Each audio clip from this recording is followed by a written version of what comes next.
Information, please. Presented each week at this time by Canada Dry, famous the world over for its fine beverages. Wake up, America. Time to stump the experts and enjoy a cool, refreshing glass of ginger ale. Every week at this time, Canada Dry invites you to bombard a board of 4 experts with the toughest questions you can think of. You may submit from 1 to 3 questions with the correct answers. For every question we use, whether or not it's answered correctly, the sender gets $5. And if your question stumps our board of experts, you not only get $10 more, but in addition, you receive a complete 24-volume set of the Encyclopedia Britannica. Mind you, this is only if your question stumps our board of experts. Our editorial staff may reword your question a trifle. Don't worry about it. Whenever there is a duplication of questions, Information Please uses the one that was submitted first. All questions become the property of Information Please and should be addressed to Canada Dry, 1 Pershing Square, New York City. And now may I present our Master of Ceremonies, Mr. Clifton Fadiman, literary critic of the New Yorker magazine. Mr. Fadiman. Ladies and gentlemen, as you know, these questions haven't been seen in advance by any of the experts. And that Information Please is completely unprogrammed. Now may I introduce our quartet. The old reliable trio is back in full force. Franklin P. Adams, the long-memoried conductor of the Conning Tower, which appears in the New York Post. Oscar Levant, musical authority, composer, and pianist. And John Kieran, sports expert and general repository of knowledge. We feel a special pleasure in introducing as our guest of honor this evening one of America's most distinguished poets and biographers, Carl Sandburg, whose 4-volume study of the last year of Abraham Lincoln will shortly be available. In my opinion, will probably mark a milestone in American biography. Now remember, for each question that's missed, Canada Dry rings up $10, and that's paid out to the sender, plus $5 for the use of the question, plus 24 volumes of the Encyclopedia Britannica. Gentlemen, we're off. I shall begin with the following question. What notorious living American author was thrown out on account of his ignorance of arithmetic when he tried to break into the West Point Military Academy? Mr. Sandburg? Should I answer me or give my name? Oh, I think you ought to give us your whole name, Mr. Sandburg, so we can mark it down for the record. Was it really you that was thrown out of the West Point Military Academy? In 1899. A long time ago. You've learned arithmetic since then? I haven't learned arithmetic, and I have forgotten things that I knew then. I hope they don't come up tonight. You sound as if you belong precisely on this program, Mr. Sandburg. Well, I'll ask you to remember just a single number, the number 10. That's what we're trying this evening not to lose. $10. Now, do you get that, Mr. Sandburg? Very good. That was an off-the-record question just put in to make Mr. Sandburg uneasy. The following question comes from Julia Jean Hoops of Washington, D.C. Where do the following lines occur? The first is, lovely line, boop, boop, did-em, dat-em, what-em, choo. Mr. Levant. It's taken from the Chinese. 3 little fishies. 3 little fishies. From the Chinese. That's right. You couldn't give us any more of those lines, Mr. I think sincerely you would not like me to give you any more lines. Yes, I would. You mustn't quarrel with them that way. Can you really give us a little more? I can hardly give you what you just gave me. Well, you can say those things 3 times. Boop, boop, did-em, dat-em, what-em, too. And then you say, and they fam, all over the dam. Mr. Levant, that's sort of, it's off the air now. It's off the elbow. I mean, generally, they've got on to something else now, haven't they? I think they have a new vogue. What is it? I don't know. I don't listen to the air anymore. Don't listen to the air anymore. No, all right. Now, here's a question that doesn't involve your knowledge of the air. Where does this line occur? Listen carefully. Hey, nunny, nunny, hey, nunny. Mr. Adams. It's in Shakespeare. It is in Shakespeare. Now, can you localize it? Well, it might be in As You Like It. Mm-hmm. I suppose it weren't. Then I'd lose. I thought it was As You Like It. Shakespeare is correct enough, Mr. Adams, but I'll ask you to be a little more definite. Mr. Levant, did you know? I thought it was As You Like It. I know where Hey Nonny Nonny Hot Shot Shot comes from. That comes from Shakespeare, too. Yeah, but the first modern usage was of the I Sing by Ira Gershwin. Very good, but that's not what I'm asking. Actually, the line Hey Nunny, Hey Nunny comes from the song by Ophelia. In Hamlet. It's in Hamlet, yes.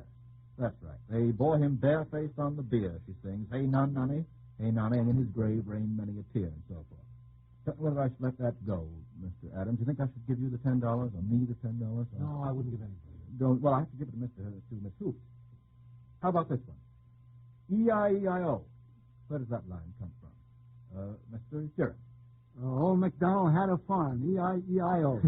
Very good. That's right. How did you know that? Is that in your book, Mr. Sandburg? That isn't in the sandbag. It isn't in the sandbag at all, or in the sandbug?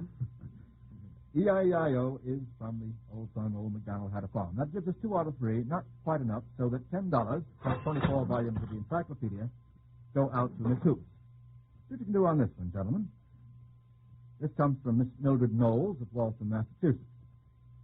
Describe the change in the physical appearance of each of the following, and tell who or what caused it. I'm going to name 3 characters. The first is the happy hypocrite. The happy hypocrite. This is a tough one. Was that by Max Beerbohm? Yep, you got it, Mr. Levant. Now, can you tell us what happened to the happy hypocrite in the story by Max Beerbohm? I put the book down before I finished it. It's wonderful, though. It is good, yes. Hope Mr. Beerbohm's listening in. It's a wonderful book. It is. Well, we agree on that. Well, the change that takes place in the face of the happy hypocrite is this. His sweetheart insists that the man she marries must have the face of a saint who loves dearly, and he's very responsive to her suggestion, and gradually his face changes to resemble a saintly mask that he wears for years. Now, will you finish it, Mr. Levant? Or do you think that sort of outfit? No, you entranced me with that. I wish you'd finish it. I don't know any more than that. It's lucky I know Max Beerbohm wrote it. Well, I think that's pretty good, but not quite good enough. Now, what change took place in the physical appearance of the heroine, Lo Tsen, who appears in Mr. Hilton's book, Lost Horizons? How about that, Mr. Levant? Well, she became at least antique, practically petrified, ossified, and her hair was something that you didn't want to run your hands through. Sounds terrible. Well, she was the oldest girl extant. Well, yes, she became the last word in aged. That's right. When did that happen? Yeah, I mean, in the when book. the picture got too long and they wanted to get out the age. That's right. But when she leaves Shangri-La, both in the book and the picture, her body withers, and also she dies, if I may add that, Mr. Levant. She should, the way she looked. Remember the story of the elephant child? What took place in the physical appearance of the elephant child? Remember that? It's a story. Suppose Is that Sambo? No, it isn't. It's a story by Rudyard Kipling, I think. I think it's a story about how the elephant got his trunk. Well, the crocodile pulled the nose of the elephant's child until the nose, which started as no bigger than a boot, became nearly 5 feet long. We don't seem to have done so well on that one, gentlemen, so that $10 plus the Encyclopedia Britannica go out to Miss Knowles of Waltham, Massachusetts. Who doesn't need an encyclopedia? Who doesn't need an encyclopedia? I think we ought to have those encyclopedias sent to the experts this evening. This question, coming from Dr. Charles Brenner of Brookline, Massachusetts, is directed at Mr. Levant. Now, the studio pianist is going to play the left-hand accompaniment to some familiar compositions for the piano. And all Mr. Levant is asked to do is to play the melody.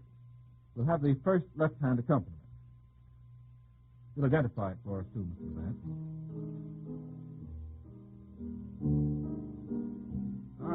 All right, Mr. Levant. Give me that first bar, Joe. That's Joe. Yeah, I know, Joe. Go ahead. It's the way Dushin plays it, not the way Chopin wrote it. Go ahead. Very well. And what is the composition, Mr. Levant? That's the famous Chopin nocturne, which Eddie Dushin has distorted in the last generation. But it was also used in the Guardsman, remember? No, I wouldn't remember. It became unbearable there, too. Okay. Now let's have the second one. That could be anything. Wait a minute. Anything won't do on this program, Mr. Levant. Well, that's an A flat and it's a waltz so far. Okay. Dope it out. Dope it Let's out. localize it, as those doctors say. How many bars have A flat? The Chopin waltz would be... The second bar changes. Is it A flat both bars? I'm way behind. I've lost the train completely, Mr. Levant. But, all right. Got it? I'm guessing it could be the only other waltz. Well, what waltz? Go ahead, do it.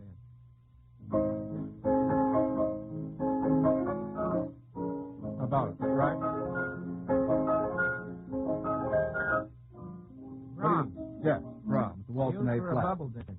Very good. I gather from the applause of the studio audience, which knows much more about music than I do, that was a pretty tough trick. Let's have the third.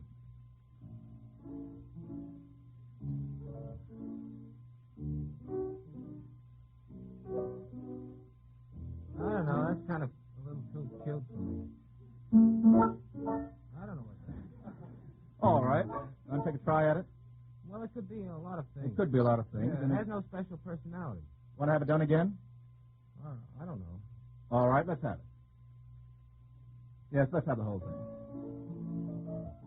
Sure. Remember it now, Mr. Levant? It's, I don't even know the name of it. It's by Mendelssohn. Yes, I think you know it. I think you're kidding me. Sure, the spring song. You know that. No. Yes. Sure it is. Well, that's 2 out of 3, and that's all you were required to get, Mr. Levant. Nice going. The next question comes from Quebec, Canada, and was thought up by Mr. L. Morton. Question about weather. You're asked to recite lines of poetry about these kinds of weather. There are 3 kinds: snow, fog, and thunder. Can you give me a line of poetry, or 2 lines, about snow, or using the word snow? Mr. Sandburg. Snow, the beautiful snow. Did you just make that up? No, that's a very. It was probably more often reprinted than any other piece of verse in the late 1850s. Who wrote it? 1860s. I've forgotten who. You mean John Wilkes Booth used to recite it. Just snow, beautiful. I wonder how they thought all that up. The snow, the beautiful snow, Well, it was filling the earth and the sky below. Is that right, Mr. Sandburg? The other way around. Trust Miss Adams. Very good. That'll do for snow. And, of course, there's another famous line from the French poet Villon that perhaps all of you recollect. Miss Adams? Where are the snows of yesteryear? Very well said, Miss Adams. That's How quite about the right. Lux Ed, pure as snow? Yes, that'll do, too, Mr. Levant. And also there was Phoebe Snow of the Anthracite. They're getting very far afield. Mm. I bet a hat, by the way, speaking of snow and rain, that not one of you can give me the quotation that's on the post office about snow and rain on the New York post office. Do you? Neither rain nor snow, and so forth. But that's not good enough, Miss Adams. It's a quotation. Hold these somethings from their rounds. Do you know, Mr. Sandburg, he's making a hash of it. Can hold these couriers back. That was all I could put in there. Not snow, nor rain, nor heat, nor gloom of night saves these couriers from the swift completion of their appointed round. It's a quotation, very beautiful, I think, that's continually distorted by people like Mr. Adams and Mr. Sandburg, who only remember parts of it. By the way, do you know the origin of that quotation? Do you know, Mr. Levant? Did Jim Farley write that? No. Bet he wish he did. Well, in another form, rather less elegant than that, it comes from the great Greek historian Herodotus. Now, how about fog? Can you give me a line of poetry about fog, or several lines of poetry about fog? Mr. Sandburg? A little ridiculous. Not at all. I bet you're thinking of the poem you wrote about fog. Yes. Will you let us have it? And it's preposterous. No, it's a good poem. Very good. The fog comes on the cat seat. Yes. Tell us a little more about the fog that comes out of the cat seat, Mr. Sandburg. It's looking over city and harbor on silent haunches, and then moves on. Thank you, Mr. Sandburg. Well, I really have to laugh. Do you? I really have to laugh about that thing.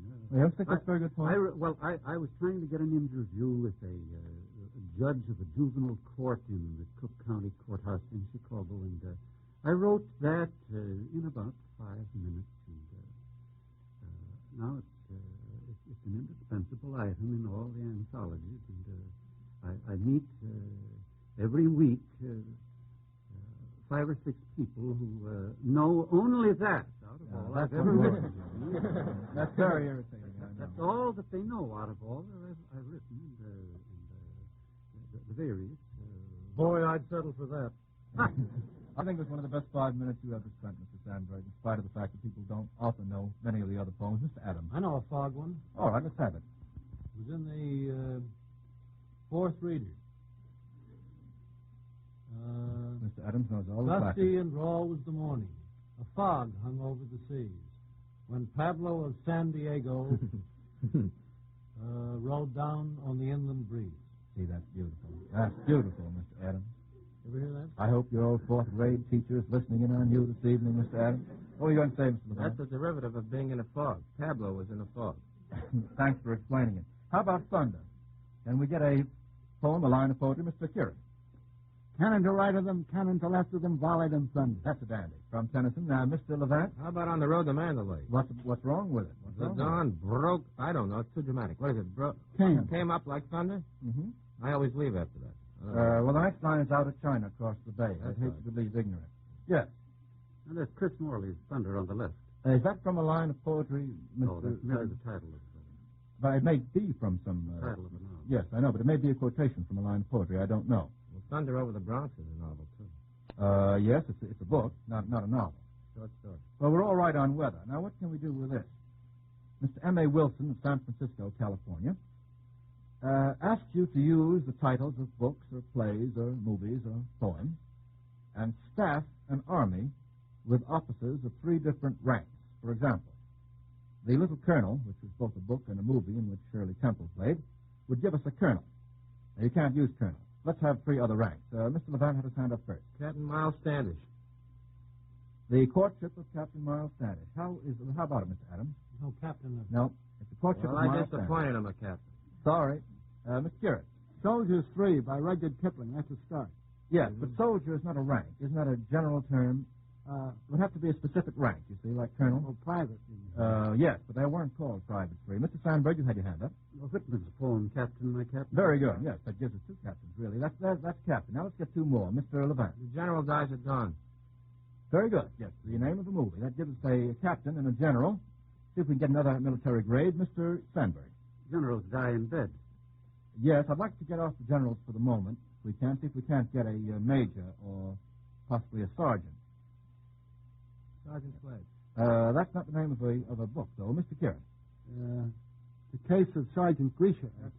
Yes, that's a good one. The Case of Sergeant Grisha, a novel by Stefan Zweig. No, Arnold Zweig. I'm sorry. By Arnold Zweig. I beg your pardon. You're quite right. That was Mr. Levant doing the literary critic stint. Mr. Adams? How about Midshipman Ready? Nothing wrong with it, except it's naval. I wanted military rank. But there's the 3. Phyllis Batome once wrote a book called what? Remember?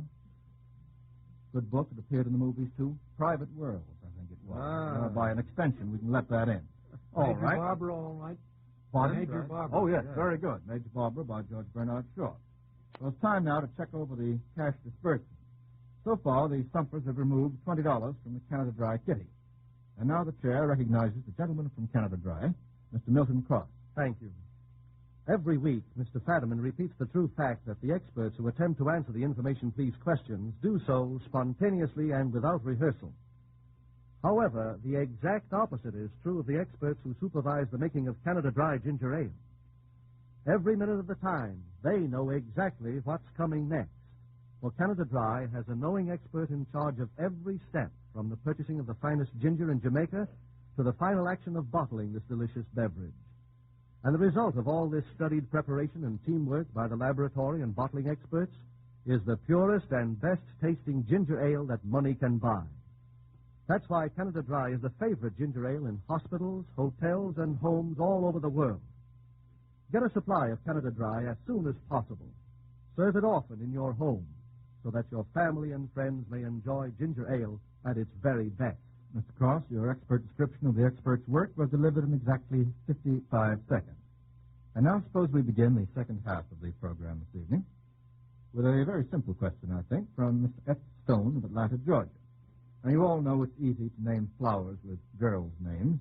I have no doubt you've already thought of Rose, so bright as a group this evening.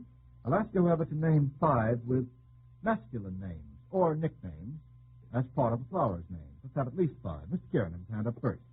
Jack in the Pulpit. Jack in the Pulpit would be a very good one. Mr. Adams had his hand up. Bachelor's Button. That would not be the name of a man. It would be the condition of a man rather than the name of a man. We have to have a name. Mr. Sandburg. Dutchman's Breeches. Well, I don't think Dutchman is a name. It has to be a name. Mr. Kieran gave us Jack in the Pulpit. Mr. Kieran. Sweet William. Sweet William would be another. I have to get 3 more. Oh, you mustn't let Mr. Kieran, our botanist, do all the work for you. Mr. Sandburg, did you have one? Mr. Adams. Johnny, jump up.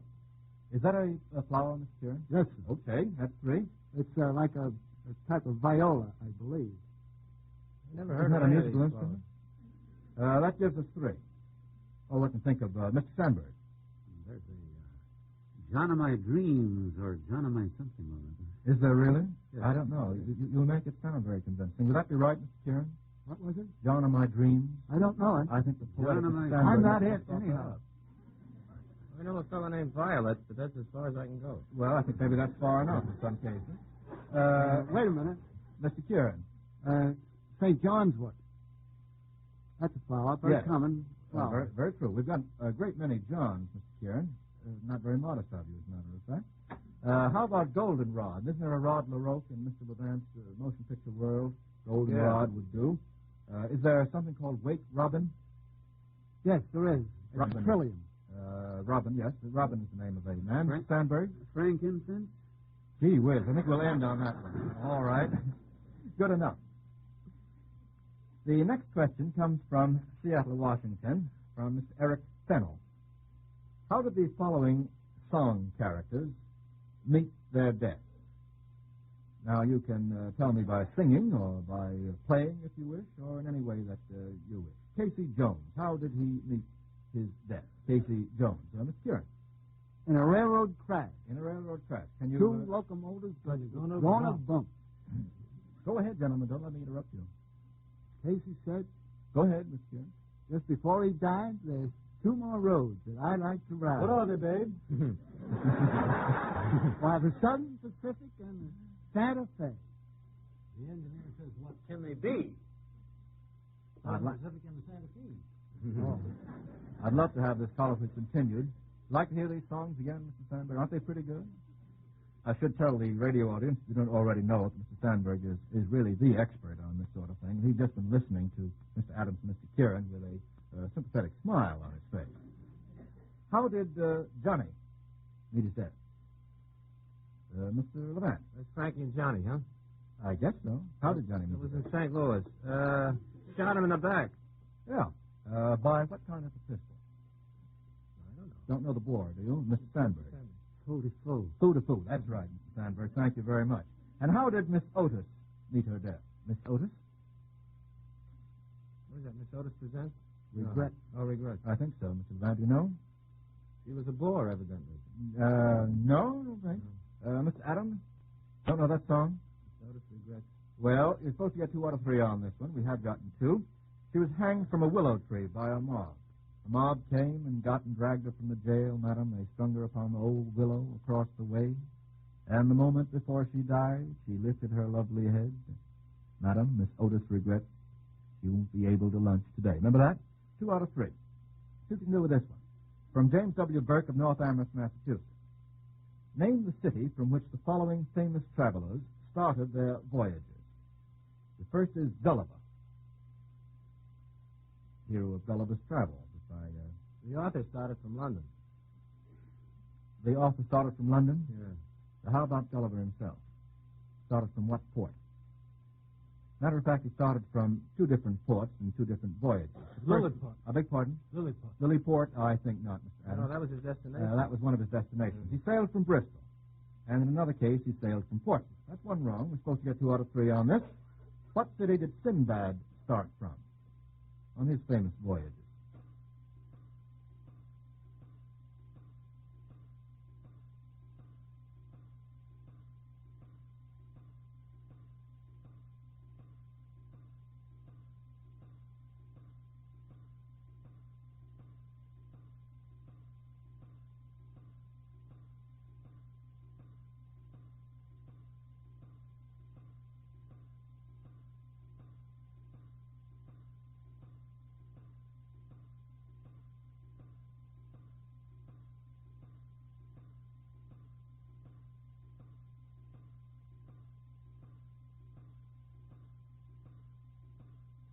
That means Mr. Burke gets $10 plus a set of the encyclopedia. John Bassett of New York City sends in a tricky question involving your knowledge of musical history. Identify each of the following. Who was the first husband of Richard Wagner's second wife? Mr. Levant. Hans von Bülow. Yes. And who was his wife? His wife was Cosima Liszt, originally. Her father was Liszt. I could say something about her birth, but I won't. But she married von Bülow, who was Wagner's, practically his best friend, who conducted, I think, the first performance of Tristan during all this trouble. That's enough. Yes, and then Wagner practically stole... Oh, he didn't even bother. Yes, he didn't even bother. By the way, have you musical boys stopped talking about that scandal yet? It's always seemed to me one of the most It's boring always good stories. for a bad play, once every 3 years. Who was the second husband of Napoleon's first wife? The second husband of Napoleon's first wife. It was a daring thing for him to do, whoever it was. Yeah, it's very easy. This is a simple answer to a very simple question. Mr. Sandburg? Napoleon. That's quite right, Mr. Sandburg. Thank you. Napoleon's first wife was Josephine Beauharnais, and she had been married, as you can imagine, to a Mr. Beauharnais before she married Napoleon. Now, I'm going to read you, or rather Mr. H. White of Detroit, Michigan sends in this one, and he asks you to see if you can answer this. I'm going to read you the lyric of a familiar song. All I'm going to do is ask you to sing the tune. Here's the lyric. The poor working girl, may heaven protect her, she has such an awfully hard time. The rich man's daughter goes haughtily by, my God, do you wonder at crime? Can you sing the tune? Mr. Sandburg? Have to hurry. Sounds good so far, Mr. Sandburg. The poor working girl, may heaven protect her. She has such an awfully hard time. All right, very good. Thanks, Mr. Sandburg. I'm sure you could have continued indefinitely. We've paid out $30 in 3 separate encyclopedias, and now, Mr. Cross. The smart host and hostess know that attention to details means so much toward the success of entertaining. For example, the club soda you serve may seem a trifling detail, but believe me, the ill-concealed frowns of disapproval when guests taste your offering can be most embarrassing. That's why sparkling Canada Dry water is such an outstanding favorite. The discriminating host and hostess know that this club soda not only points up the flavor of your favorite drink, but Canada Dry's process called pinpoint carbonation means the sparkling goodness will last. The final sip will be just as fresh and lively as the first. That's why, too, you'll find Canada Dry water served at clubs, hotels, restaurants, and wherever fine beverages are sold. So whenever you entertain, remember sparkling Canada Dry water, the club soda that's full of flavor and life and stays that way. Now here's Mr. Fattman. Thanks, Mr. Sandburg, for coming down this evening. And next week, Mr. Kieran and Mr. Adams will be with us. And as our guest, Mr. Christopher Morley, the author of the recently published novel Kitty Foyle, and Marquis James, author of the Pulitzer Prize-winning biography of Andrew Jackson and other distinguished works. To our listeners, we say, please send your questions along. If you have a stumper, let's have it. There are $5 in it for you if we use the question, and if you stump the expert, you get another 10 and a complete set of the Encyclopedia Britannica. So you can win this new prize in addition to $15. Send your letters with questions and the correct answers to Information, please, 1 Pershing Square, New York City.